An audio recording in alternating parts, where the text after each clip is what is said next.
Podcast Lentera ini dibuat untuk menampung kisah-kisah inspiratif seputar penanganan masalah kesehatan.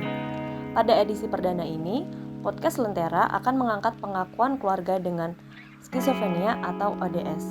Pengakuan akan dituturkan oleh Bagus Utomo. Berikut adalah kisahnya. Awal tragedi jalan yang salah.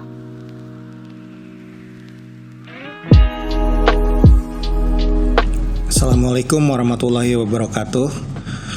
Nama saya Bagus Utomo, saya dari komunitas peduli skizofrenia Indonesia. Saya adalah keluarga orang dengan skizofrenia. Di keluarga saya, yang mengalami skizofrenia adalah kakak saya laki-laki.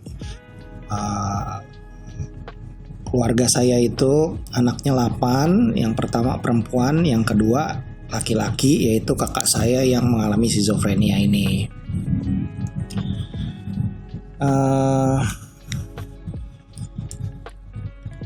Pertama kali kakak saya mengalami skizofrenia itu kurang lebih tahun 1995 ya, seingat saya gitu.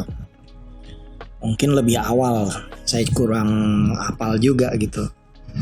Tetapi dulu waktu kakak saya mengalami skizofrenia itu situasinya benar-benar mengejutkan ya, karena terjadinya seperti tiba-tiba kakak saya pulang dari bekerja. Waktu itu kakak saya tuh udah bekerja sebagai seorang guru di sekolah menengah kejuruan, kalau zaman dulu STM ya. Dia udah bekerja cukup lama sebenarnya gitu. Tapi suatu hari dia pulang ke rumah, terburu-buru masuk rumah, sampai ketakutan dan sembunyi di bawah kolong tempat tidur gitu. Nah, ibu saya bingung tuh, gimana nih, ada apa ini gitu. Kemudian sama ibu saya ditenangkan.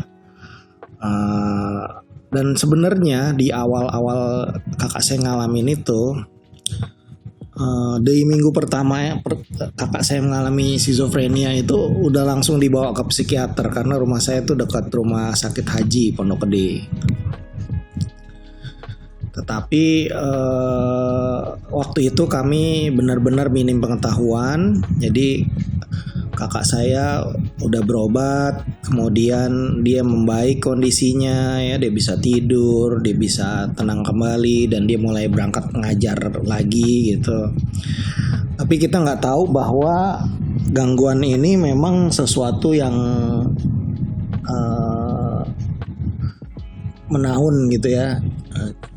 Jadi sering kambuh juga gitu.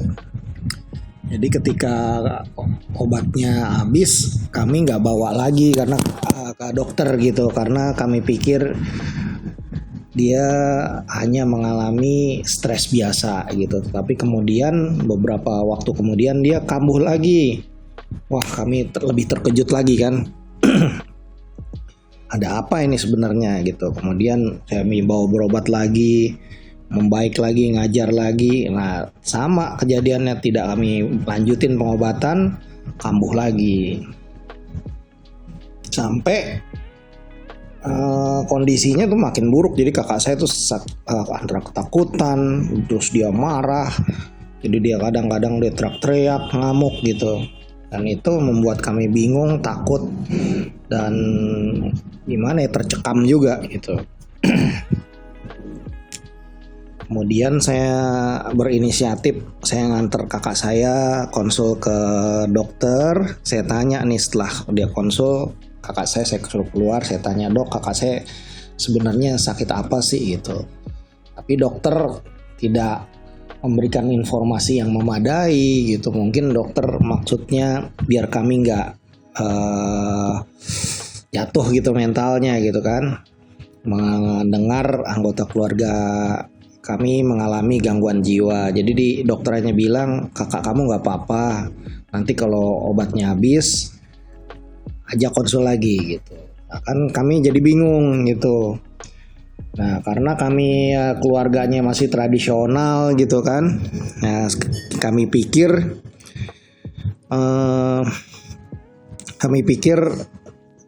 dunia medis sudah nggak bisa membantu nih.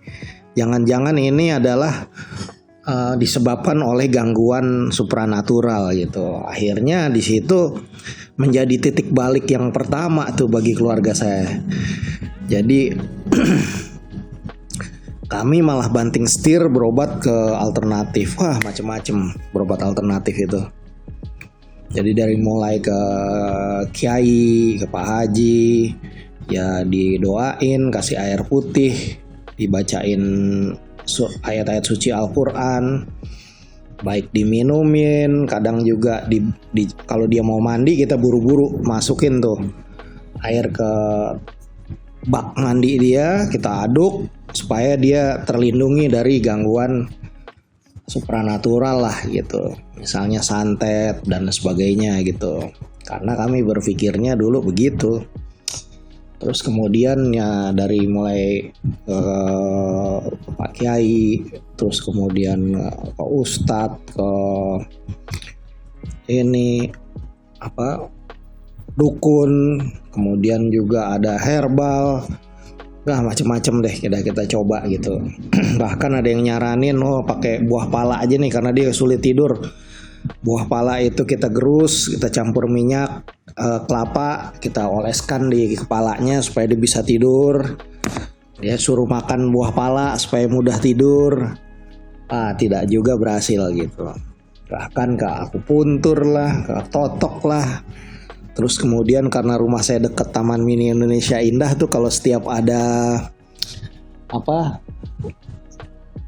peringatan 1 Suro itu kan ada pekan supranatural tuh, paranormal. Wah, udah saya bawa ke situ juga tuh. Di situ dulu ada seorang Romo yang katanya punya kemampuan supranatural. Akhirnya dikasih kumparan kawat tembaga tuh, katanya mesti ditaruh di dalam bantalnya atau kasur supaya bisa menolak energi metafisik yang negatif. Ya nggak berhasil juga, justru kakak saya tahu, akhirnya dibongkar, dibuang itu dari kasurnya dan dari bantalnya. Nah, hal seperti ini kadang kita maksudnya baik, tetapi akhirnya justru hal ini membuat pasien skizofrenia jadi lebih paranoid gitu.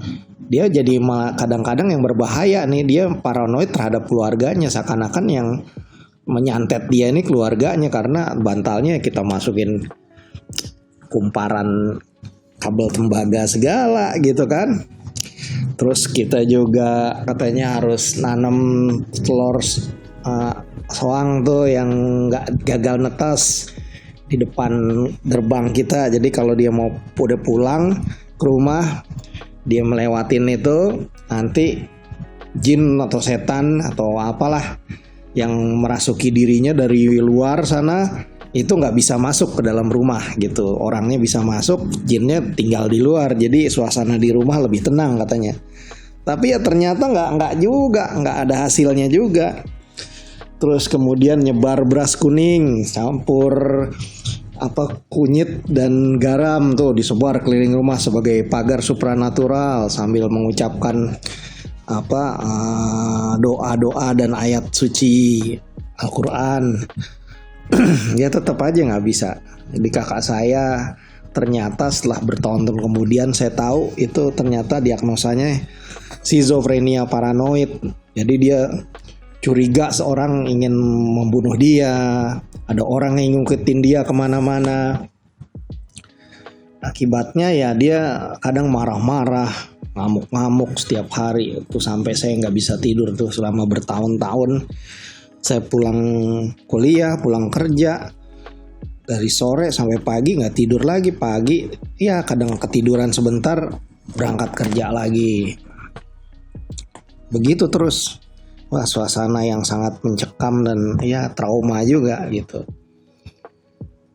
Sampai akhirnya